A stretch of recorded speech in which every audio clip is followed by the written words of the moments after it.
Buenas noches. Vamos a intentar grabar hoy el capítulo 12, real, simbólico, imaginario. Em, este capítulo a mí me fue una de las puntos de quiebre que me condujeron a este, creer, a convencerme, a entender mucho mejor de qué se trataba la propuesta de Lacan. Este capítulo, junto con la instancia de la letra en el inconsciente o la razón desde Freud, fueron fueron este, como decía, puntos de quiebre para mí dentro de el universo Lacan. Consideremos que ahora será necesario, antes de transcurrir por el grafo 4, introducir de manera explícita los tres registros de los que ustedes habrán escuchado hablar: lo real, lo simbólico y lo imaginario. Desde luego que hemos hablado de ellos todo el tiempo, casi sin nombrarlos. En el primer seminario, Lacan los llamó sistemas de referencia y desde entonces los llamó registros, órdenes y finalmente prefirió llamarlos dimensions o simplemente dimensiones. Bueno, dimensions está relacionada con la palabra mansión, que se dicen de manera similar en francés y castellano, igual que dimensión. Entonces usa las dos palabras, dimensión y mansión, para armar un neologismo, dimensión, que sería los tres registros como dimensión. Es eh, la dimensión o la mansión en donde habita el hablante ser, ¿no? Em, el que por ser, por hablar, cree que es, ¿no? Em, Mal dicho sería eh, el ser hablante, ya que al poner la partícula, el verbo ser antes de hablante, le estamos dando prioridad a la ontología, ¿no? Entonces, hablante ser es más justo con la propuesta de Lacan, porque responde a esta frase, ¿no? Por el hecho de hablar, creen que son, ¿no? Y esto responde al estatuto significante que tiene la existencia de los hablantes seres, que a partir de que eh, lo que podríamos denominar, no sin eh,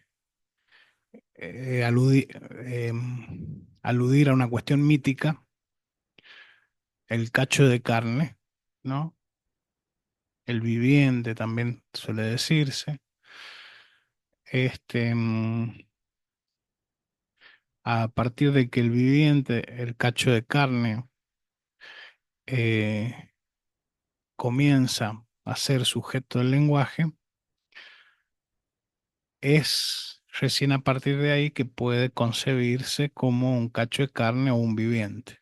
Por lo tanto, hay una circularidad ahí que no va a ser superada nunca más que suponiendo esta em, eh, s- miticidad, sujeto mítico de la necesidad, este, como para tener un punto de partida, pero en realidad el punto de partida es el lenguaje y es a partir de él que las cosas adquieren no solo un nombre, sino relaciones entre sí, sentido, significado. em, Bien, eso, ¿no? Es una gran, em, es un gran hallazgo, digamos, ubicarse en ese, haber llegado a ubicarse en ese lugar, ¿no? Porque, bueno, hasta, em, por supuesto, Lacan es hijo de, de los postkantianos, ¿no? Em, en Kant había algo que tenía un estatuto parecido. De hecho, la fundación de la ciencia positiva tiene que ver este, con esa propuesta en la crítica de la razón pura de Kant, ¿no? Sobre el objeto del conocimiento. Pero bueno, em, eh, no hay una posición radical. Después hay otros autores contemporáneos, incluso de Lacan, que van a plantear cosas similares, em, como es el caso de Foucault, Derrida, Deleuze, Guattari. Este, pero bueno, este planteo, ¿no? Em, que les estoy comentando, em, darse cuenta que es a partir del lenguaje que aparece la problemática del ser, donde Occidente, desde los griegos, ha estado preocupado por esa, atravesado, digamos, por esa temática. Este, y en Lacan al menos, no quiero ser em, este, un tanto ridículo. Bueno, es imposible no ser ridículo, digamos, pero este, en Lacan adquiere esta dimensión, ¿no? Que em, el significante está primero y todo está, el mundo está ordenado y significado a partir de él, ¿no? Sin olvidar que el significante es una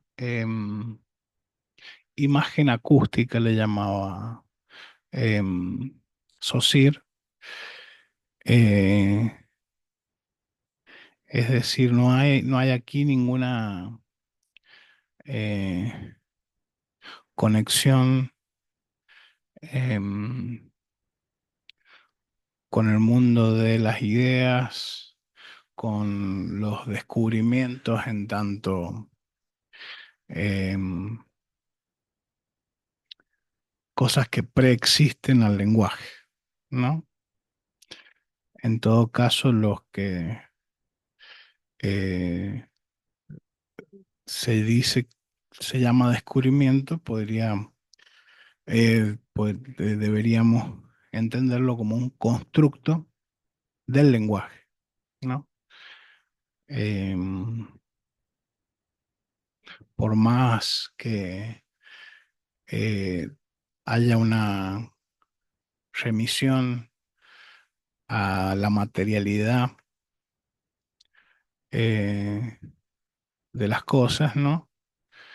Eh, lo cierto es que las cosas no tendrían ni nombre ni relación, ni serían, ni serían nada, o no tendrían la problemática del ser, em, si no fuese por el lenguaje.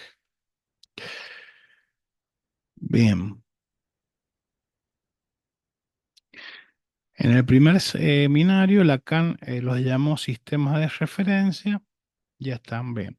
En realidad estos tres registros, real, simbólico, imaginario, se parecen bastante al misterio de la Trinidad, ya que son tres que hacen uno, de manera tal que no puede pensarse uno separado de los otros dos, sino que están siempre enlazados. A medida que los expliquemos, las referencias que ustedes podrán hacer a los grafos les hará ver que están siempre anudados. Bueno, voy a hacer una pausita, ustedes no se van a dar ni cuenta, pero voy a buscar el anudamiento de los tres registros para explicar esta partecita que me parece interesante. Bueno, encontré un videíto. Voy a compartir pantalla para mostrarle lo que encontré. Este, cuando decía em, la realidad de estos tres registros se parece bastante al misterio de la Trinidad, ya que son tres que hacen uno, de manera tal que no puede pensarse uno separado de los otros dos, sino que están siempre enlazados. Bueno, em, real, simbólico, imaginario. Aquí en esta primera presentación no van a entender muchos, si no han leído anteriormente esto. Pero bueno, en esta primera presentación, real, simbólico, imaginario son tres dimensiones donde habita el hablante ser, el sujeto, y están anudados al modo Borromeo, que es una teoría de nudos que viene de la matemática, no sé si de la topología, realmente no estoy muy al tanto, creo que sí, que es de la topología, pero bueno, eh, esta forma borromea de presentarlos es para ejemplificar qué quiere decir este, con que los tres hacen uno. Es que si uno hace el ejercicio de tomar pedazos de cuerda, ¿no? Y hacerlo con las manos y enlazarlos de la manera en que están enlazados estos, ¿no? Ven que aquí el rojo pasa por debajo del azul, por encima del verde, vuelve a pasar por debajo del azul y pasa por encima del verde nuevamente. El verde pasa por debajo del rojo, por encima del azul, por debajo del rojo, por encima del azul. El azul pasa por debajo del verde, por encima del rojo, por debajo del verde, por encima del rojo. Esa forma, este, hace que los tres eh, pedacitos de cuerda queden enganchados de tal forma que no se sueltan. En un sujeto neurótico, en la clínica, en las estructuras clínicas de la extracción del objeto A se le dice, ¿no? Un sujeto neurótico tiene eh, real, simbólico e imaginario de esta manera enlazados. No se suelta ninguno de los tres. Por eso dice que se parece a el misterio de la Trinidad, que son tres que hacen uno. A medida que los expliquemos, las referencias que ustedes podrán hacer a los grafos les hará ver que están siempre anudados. Cuando vamos al grafo del deseo, ¿no? El grafo 4 que venimos viendo, em, cuando vamos al grafo del deseo y entonces abordemos el deseo, la pulsión, el otro, el significante, una falta en el otro, el fantasma, vamos a poder ir viendo cómo eh, de lo que se pueda decir de cada uno de esos temas, de cada uno de esos matemas, eh, se va a inferir que están los tres registros anudados, ¿no? Esto es porque el grafo del deseo está pensado eh, igual que los registros anudados de manera borromea, real, simbólico, imaginario, están pensados para la clínica de la extracción del objeto A, que es donde encontramos neurosis histérica, neurosis obsesiva y alguna otra eh, patología más, que no sé si se nombran exactamente así patologías, ¿no? Estructura. Eh, Del otro lado de las estructuras está la clínica de la no extracción del objeto A, y ahí aparece psicosis y también otras estructuras más. Y ya cuando entramos a la parte de la psicosis, estos tres registros no van a estar anudados, em, y por lo tanto ahí se presenta un problema grave para la persona que sufre eh, de esas patologías. Em, eh, ¿Qué más? Bueno, dis- dicho esto, agreguemos que nada de la experiencia analítica puede pensarse fuera de los tres órdenes o registros, ¿no? Real, simbólico, imaginario, de los que podemos asegurar que fueron introducidos por Freud, aunque no los nombrara. Bueno, de vuelta eh, al maestro Freud, eh, reafirmándole la paternidad, ¿no? Ahí, ahí encuentro sentido a la queja de Edelstein, ¿no? De que no hacía falta este, tanto rendirle honores a Freud si sabemos con claridad que él introdujo el tema del inconsciente, pero que la propuesta de Lacan eh, otra, una lectura de Freud, es otra interpretación, quizá más interesante, quizá, ¿no? Pero al menos es distinto. Precisamente por esto los psicoanalistas post-freudianos redujeron la experiencia a la bipolaridad de lo imaginario y lo real. Pero para ellos lo real no era otra cosa que lo que generalmente se entiende por realidad. Del mismo modo, asimilaban lo imaginario a cierta metafísica de la subjetividad. En el extremo de esta posición, el análisis consistiría en una progresiva adaptación a la realidad pretendidamente objetiva. Eso por parte de los post-freudianos. ¿no? Artificialmente vamos a separarnos para decir unas pocas cosas acerca de cada uno de ellos.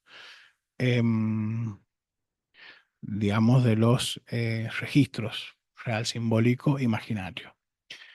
De lo imaginario, destaquemos ante todo que es lo que tiene que ver con la imagen, con el poder cautivante de la imagen y las consecuencias que esto tiene para la identificación narcisista y lo que hemos dicho del yo.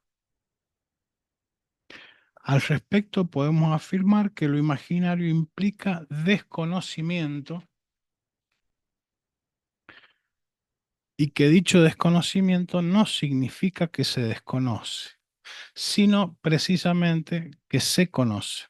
Más aún, se reconoce. Lacan define el estatuto de la imagen allí donde las imágenes siempre están a la altura de la época. El campo religioso, es decir, donde ellas siempre participan de los cánones de la belleza de la época. Y se pregunta, ¿qué esconde esta belleza de las imágenes? Respuesta, que son huecas. La imagen tiene una doble función consistente en obturar y al mismo tiempo denunciar ese hueco. Pero esta segunda función solo se descubre desde otro registro, ya que el hueco queda desconocido precisamente porque hay imagen. Em, el registro, eh, me estaba riendo internamente porque a los modelos, las modelos, al menos en determinada época, em, se les decía huecas o huecos, ¿no? Y si de de la anatomía humana hay un ejemplo sustancial de la imagen, es el modelaje, ¿no? Eh, y entonces que acá diga que la imagen, además de ser cautivante, es portadora de un hueco y que ese hueco solo puede ser este, alumbrado, denunciado a partir de otro registro, que es el simbólico. Bueno, me hacía gracia. Entonces, el registro que da cuenta del hueco de la imagen es el simbólico. Nada mejor para hablar de lo simbólico que remitirnos al significante y sus leyes. Recuerden que al hablar del significante dijimos, con el ejemplo de los tomos de Freud, que es el significante el que hace que algo falte. El significante es el que produce un orden y para ver cómo el significante introduce el orden al mismo tiempo que produce una pérdida, nos remitiremos someramente al seminario sobre la carta robada de Lacan. Supongamos que anotamos una serie, bueno, y ahí empieza el ejemplo. Que quería decir algo antes, pero no me acuerdo. A ver. Bueno, el significante es el que produce un orden. Em, habíamos visto en la instancia de la letra el ejemplo de las dos puertas, no me acuerdo en qué capítulo, pero en el texto, la instancia de la letra, o la razón desde Freud, habíamos visto como dos puertas idénticas eh, eran, el texto las llamaba lo indiferenciado. Y bastaba con que encima de ellas, aunque fuesen idénticas, encima de ellas, de cada una de ellas, dijese damas y caballeros y en la otra caballeros para que cada uno supiese dónde debía ir a orinar eh, o a realizar lo que le viniera en gana en el baño, ¿no? Este, entonces ahí aparecía el significante, damas y caballeros, como produciendo un orden en lo indeterminado, que eran esas puertas que eran idénticas. Eh, de ahí podemos hacer una extrapolación y decir que, bueno, el mundo es lo indeterminado, ¿sí? Y el significante viene a producir un orden eh, que es una ficción. El, el mundo se ordena a través de la ficción que produce el significante. Y por eso decíamos al principio de este capítulo que por el hecho de hablar creen que son, ¿no? Que la problemática del ser, eh, que esto sea un baño para un hombre, que esto sea un baño para la mujer, para una mujer, este, está presuponiendo al significante primero y luego lo que podríamos llamar la materialidad del mundo o la miticidad del mundo, da lo mismo, porque eh, lo supuestamente material no puede ser eh, nombrado si no es a través del lenguaje. Entonces, el lenguaje primero y después todo lo demás. Em, Esa es la propuesta de Lacan, ¿no?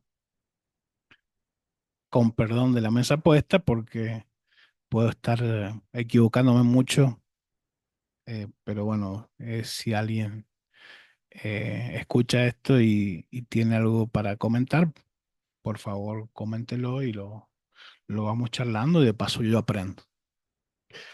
Em, Bien, supongamos que, entonces viene ahora el ejemplo que me parece fantástico. Bueno, no solo a mí, ¿no? Es un gran ejemplo.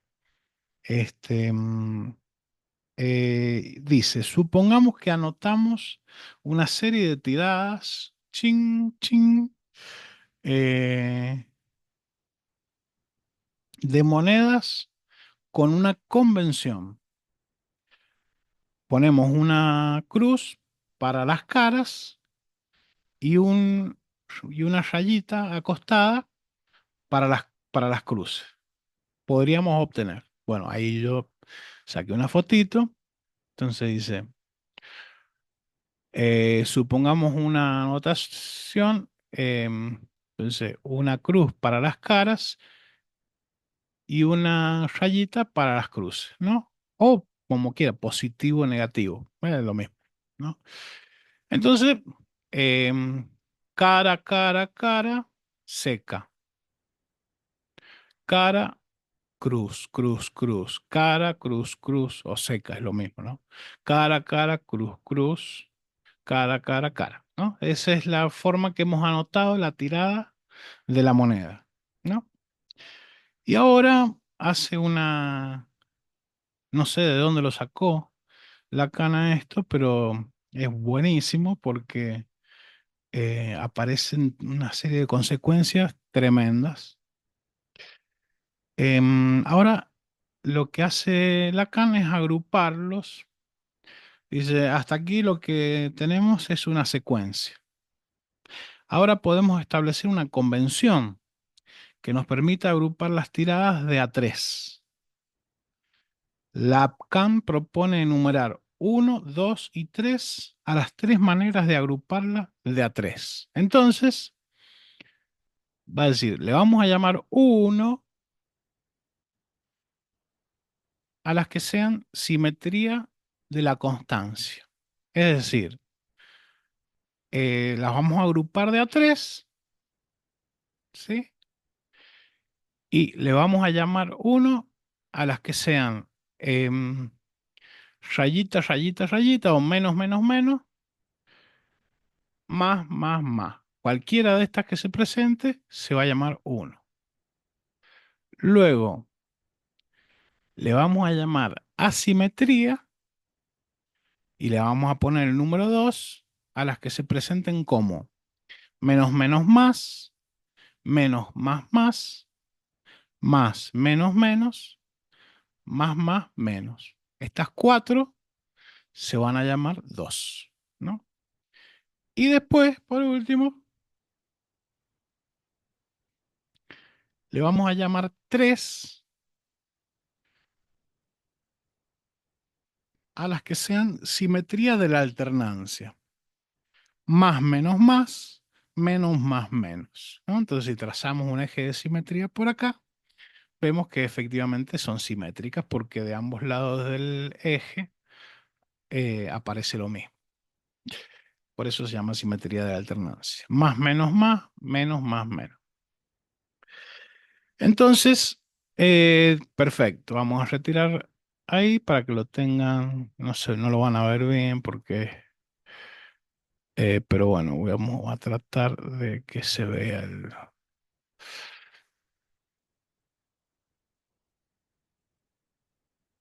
Ay, qué lástima que no he encontrado otro.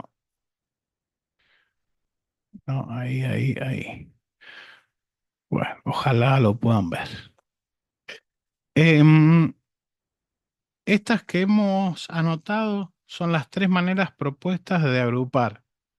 La una es la simetría de la constancia, puesto que son constantes los tres signos.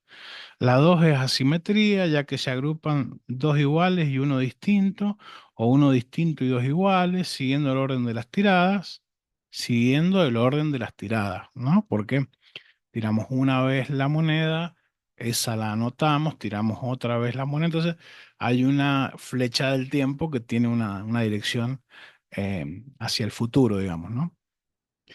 Em, la 2 es asimetría, ya que se agrupan dos iguales y uno distinto, o uno distinto y igual, siguiendo el orden de las tiradas. El caso 3 es la simetría de la alternancia, ya que alternan de modo tal que el primero y el tercero son iguales y el del medio distinto. Ahora agregaremos a la convención que los agrupamientos de tres signos se harán de manera tal que incluyan dos signos del agrupamiento anterior. Veamos. Bueno, entonces, otra ley, además de la ley que establecía que esto era una simetría, que esto era una asimetría y que esto era otra simetría, además de eso va a decir, bueno, agregaremos a la convención que los tres signos se harán de manera tal que incluyan dos signos del agrupamiento anterior. Entonces, ¿qué dice? Que cuando estamos parados aquí, en este punto, en el tercer punto, o sea, la primera tirada, la segunda tirada, la tercera tirada, cuando estamos parados aquí, incluye los dos anteriores. Y entonces así podemos ir armando nuestras tríadas, ¿no? Entonces estamos parados acá y ¿cuál correspondería a ese? Y es un uno porque tenemos más. Cuando nos corremos uno más, ya tenemos menos. Entonces ese sería menos, correspondería a un 2. Estamos parados en el cuarto lugar, pero incluye los dos anteriores, menos. Y así se van armando em, las tiradas. Bueno, aquí lo explica de nuevo. Eh, chan, chan, chan.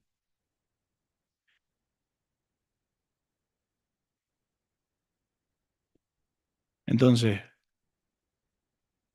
este se llama uno, este agrupamiento, nos corremos uno más y tomamos los dos anteriores más donde estamos parados y se llama 2 por la convención anterior, ¿no? Acá hay dos grupos, el primero es más, más, más y el segundo es más, más, menos, que incluye los dos últimos del primer grupo. De acuerdo con la convención, che, ¿estoy compartiendo? Sí, estoy compartiendo. De acuerdo con la convención, al primero lo anotaremos 1 y al segundo 2. Esto lo podemos escribir directamente así. Esto lo podemos escribir directamente así. Uno, 2. Y ya sabemos que uno hace referencia a estos tres y 2 hace referencia a estos tres. Este para el 2 ya no cuenta. ¿Sí?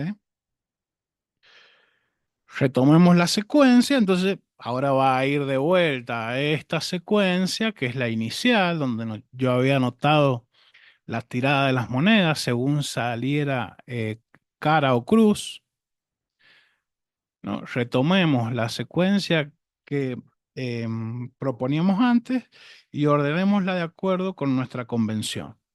Y entonces vamos a tener este orden. Uno 2 3 3 2 1 2 3 2 2 2 2 2 2 2 1, ¿no? Y se observen que para las tiradas hechas al azar,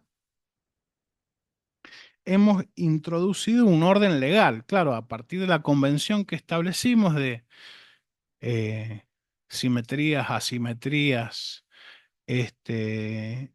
y la convención de que íbamos a tomar de a tres, a partir de esas leyes, em, algo que era al azar, o lo indeterminado, como decía yo al principio, hemos introducido un orden legal. Ahora el mundo tiene un orden. Ahora las tiradas tienen un orden.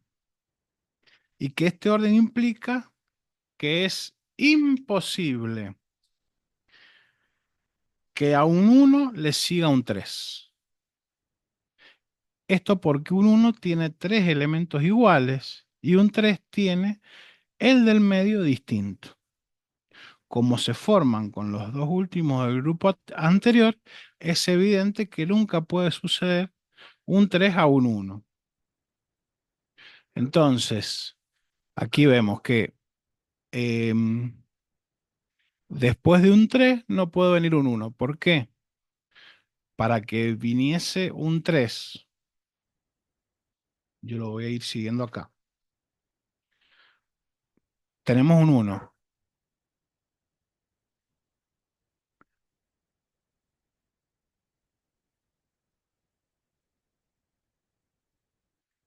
Después de un uno no puede venir un 3. Esa es la ley que se ha establecido solita. Nosotros hemos puesto dos convenciones. Primero que vamos a tomar de a 3. Primero, perdón, primero que al agruparlas de a 3 le vamos a llamar simetría, disimetría, este, em, y 1, 2 y 3 según corresponda. Y después hemos introducido la otra convención que es que vamos a ir caminando la serie que hemos armado de la tirada de la moneda y nos vamos a ir parando en un lugar y vamos a mirar para este lado y tomamos el lugar donde estamos parados más los dos anteriores y con eso le ponemos el número que le corresponde de acuerdo a la convención que nosotros habíamos establecido. Solo habíamos puesto esas dos, pero aparece ahora, solito, una ley que es que después em, que nunca puede suceder un 3 a un uno. Es decir, después de un uno no puede venir un 3. Y entonces, bueno, analicemos. Para que viniera un 3 aquí, ¿qué debería suceder en este lugar? Para que después de un uno viniese un 3, ¿qué debería suceder? tener más, menos, más o menos, más, menos. Y no, eso no puede pasar porque acá tengo más, más, menos. Y si este fuese un más, tendría más, más, más. Y si acá tuviese un menos, sería menos, em, pero no sería un uno, ¿no? El uno es más, más, menos, o, perdón, más, más, más, o menos, menos, menos. Si aquí tuviese menos, menos, menos, sí sería un uno, pero para que viniese un 3 debería ser menos, más, menos. Y como he dicho que tendría menos, menos, menos, bueno, no vendría un 3. Entonces, solita surge una ley que es que después de un uno no puede venir un 3. Em, Chan chan, observen que para las tiradas hechas al azar hemos introducido un orden legal y que este orden implica que es imposible que a un uno le siga un 3. Esto porque un uno tiene tres elementos iguales y un 3 tiene el del medio distinto. Como se forman con los dos últimos del grupo anterior, es evidente que nunca puede suceder un 3 a un uno. A esto le puede suceder, bien, en el ejemplo, que no lo tienen ustedes ahí, bueno, ya expliqué, si no se entiende, luego lo consultan y yo trato de armar algún ejemplito sencillo para terminar de explicarlo. Lo importante es que la secuencia al azar de los más y los menos, todo es posible. En la secuencia al azar de los más y los menos, todo es posible. Es decir, aquí sale un más, pero podría haber salido un menos. Aquí sale un más, pero podría haber salido un menos. Bien, no hay ninguna limitación. Ahí, esto sería lo indiferenciado, el equivalente a las puertitas eh, de caballeros y damas que le llamábamos lo indiferenciado antes de que apareciese caballeros y damas arriba, ¿no? Entonces aquí puede suceder cualquier cosa, ¿no? Em, Todo, o sea, cualquier cosa no. Todo es posible. Salga un más o salga un menos, ¿no? No hay una ley que permita excluir o anticipar algo. Mientras que en la cadena, acorde con la convención o ley que proponemos, si hay exclusiones y también alguna posibilidad de anticipación, que siga un uno o un 2 en el caso que acabamos de mencionar. Entonces se da, después de establecer las convenciones, se da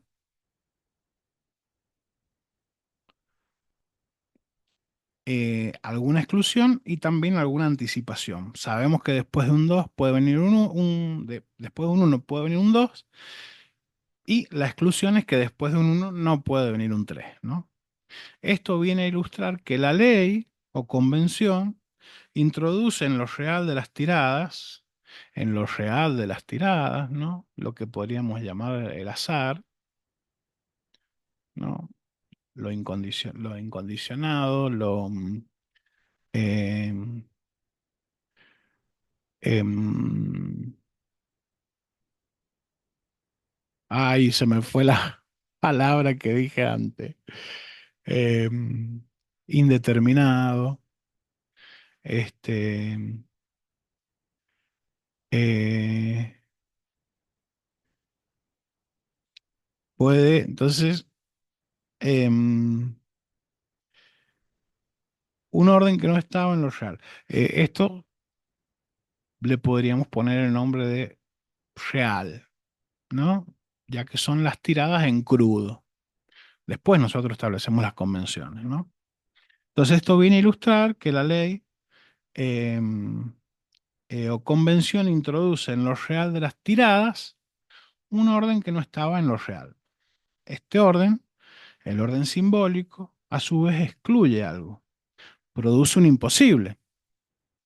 Ese imposible es equivalente al hueco de la imagen del que hablábamos antes,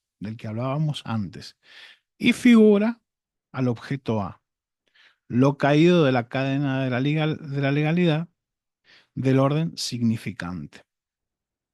Entonces, podríamos decir, en el ejemplo este, la imposibilidad de que después de un uno venga un 3 es lo que cae y figura el objeto A, ¿no?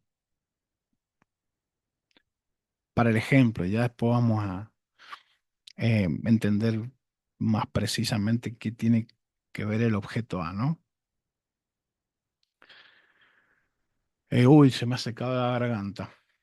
Vendría muy bien una coquita, pero ya es muy tarde y si tomo la coca a las 9 menos, a las 10 menos cuarto, me cuesta dormir después.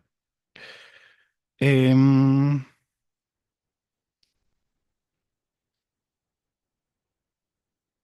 Hagamos notar que un hablante nunca se va a encontrar con lo real como tal.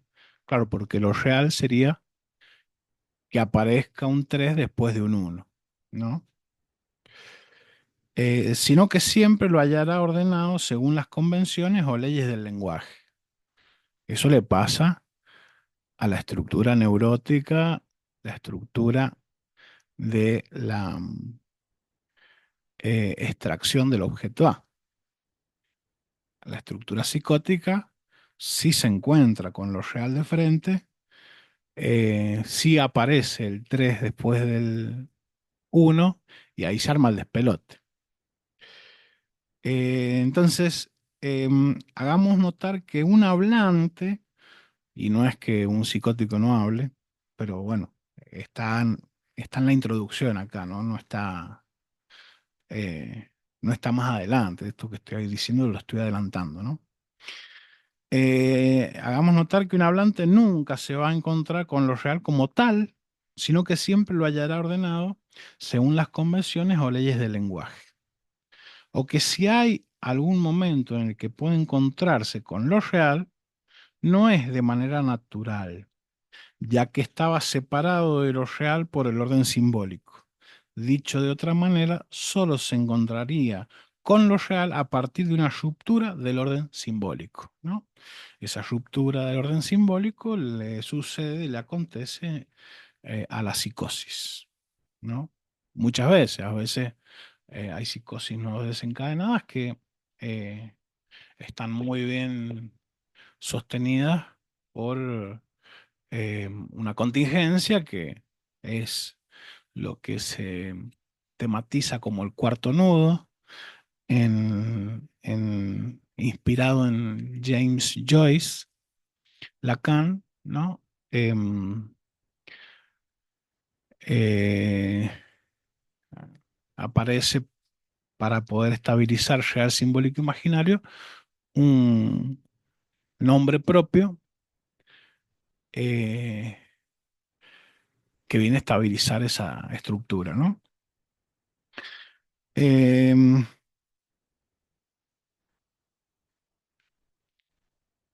Respecto a lo real, en primer término, digamos que es lo que está siempre en su lugar, que nunca falta al lugar que tiene.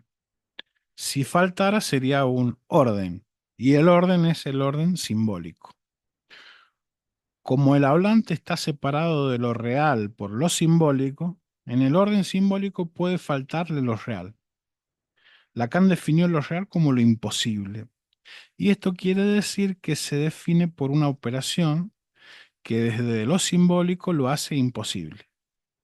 Observarán entonces que para el psicoanálisis lo real no es simplemente, según nuestro ejemplo, las tiradas de monedas al azar, sino la imposibilidad que se engendra a partir de de un orden que impide que a un uno le siga un 3. ¿No? A partir de un determinado orden, el orden simbólico, se produce una separación del sujeto de lo real. ¿no? Se produce un imposible lógico matemático que sería lo real, ¿no? Y que solo aparece cuando se rompe el orden simbólico. Cosa que no es habitual, sino la, la vida en sociedad sería bastante más imposible de lo que es hoy en día, ¿no? Em,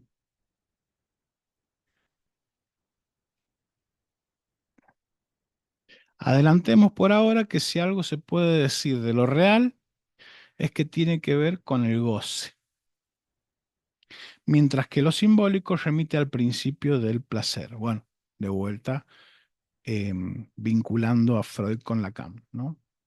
Lacan definió el principio del placer como gozar lo menos posible. Esto no quiere decir que no se pueda, sino que, como en el ejemplo, hay algo que es imposible. El sujeto regido por el principio del placer goza poco, ya que hay algo de lo que es imposible gozar.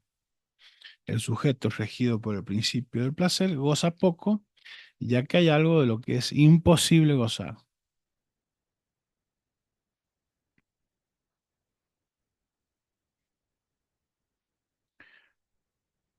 En la medida en que el orden está establecido y en la medida en que hay un orden, eh, ¿cómo decirlo? En la medida en que hay un orden más ordenador al interior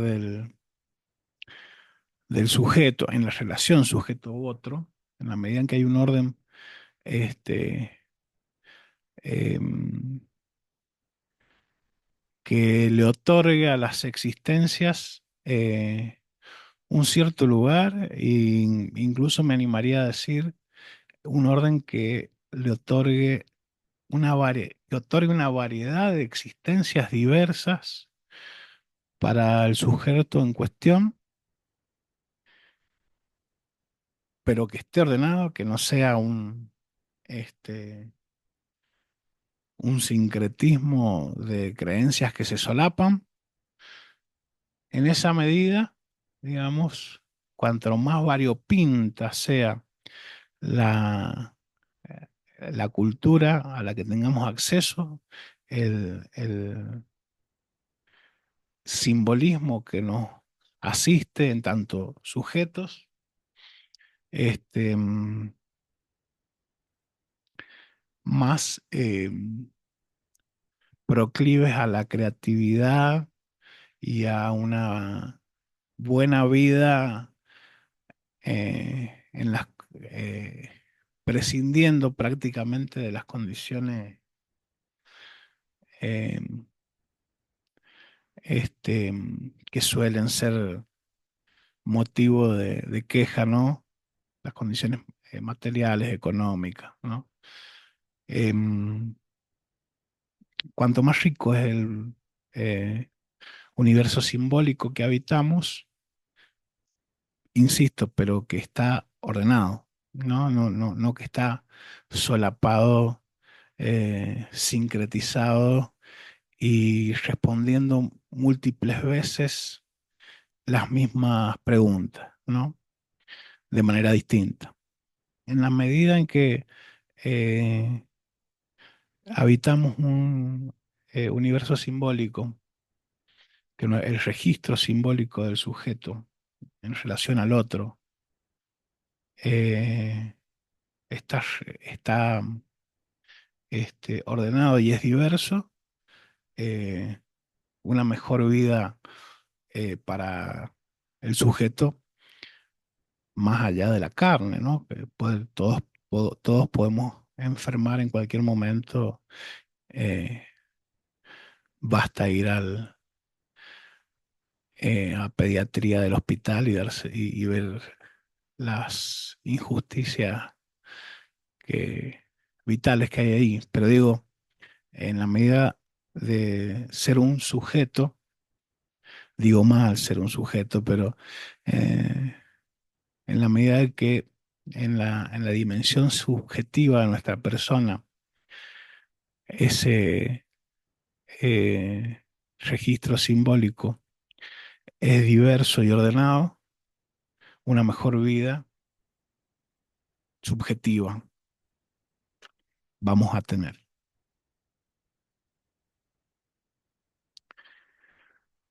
Finalmente, a la luz de estos tres registros, podemos preguntarnos qué quiere decir adaptación a la realidad. Creemos que resultará evidente que para adaptarse a lo real, que no es la realidad, no habría que habitar el orden simbólico. La paradoja de esta supuesta adaptación culmina en el límite del masoquismo. Bueno, ya metí el masoquismo. La paradoja de esta supuesta adaptación, desde que hay un orden simbólico que define el sujeto hablante, culmina en el límite del masoquismo. Lo que habitualmente llamamos realidad no es lo real, sino que es efecto del orden significante y de las cristalizaciones que impone lo imaginario. Claro, que una mujer tenga que ir al baño donde dice damas y un hombre tenga que ir al baño donde dice hombres, es eh, un ordenamiento a partir de las convenciones que establece lo simbólico, ¿no? No es lo real, ¿no? Esa sería la realidad. Em, entonces, lo que habitualmente llamamos realidad no es lo real, sino que es efecto del orden significante y de las cristalizaciones que impone lo imaginario. El orden simbólico y las cristalizaciones, el orden significante que tendría que ver con el registro simbólico y las cristalizaciones que impone el registro imaginario, ¿no? Y eso se tendría que ver con lo real, perdón, la realidad, ¿no? Esto es lo que ocurre a nivel del piso inferior del grafo, donde el significado del otro, es a la vez efecto del significante y permanencia imaginaria de esta operación, constituida por el semantema. De lo que antes enunciábamos, parecería desprenderse que el estatuto del objeto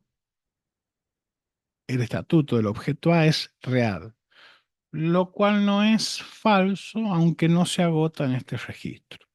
Para decirlo de una manera dogmática, el objeto A es lo que se encuentra en el nudo de los tres registros. No nos detendremos en esto, pero lo ya, de lo ya dicho se desprende que es efecto de lo simbólico sobre lo real y es encubierto por la imagen, en el imaginario. Si decíamos que el objeto A es lo que se pierde en la producción de significación, digamos que imaginariamente se lo recubre y desconoce en la estabilización del sentido. Digamos que imaginariamente se lo recubre y desconoce en la estabilización del sentido. El yo es el lugar donde el sujeto desconoce lo que pierde por el hecho de que habla. La próxima vez trataremos del Edipo y el falo antes de proseguir con el grafo 4. Colorín colorado, el capítulo 12 ha terminado.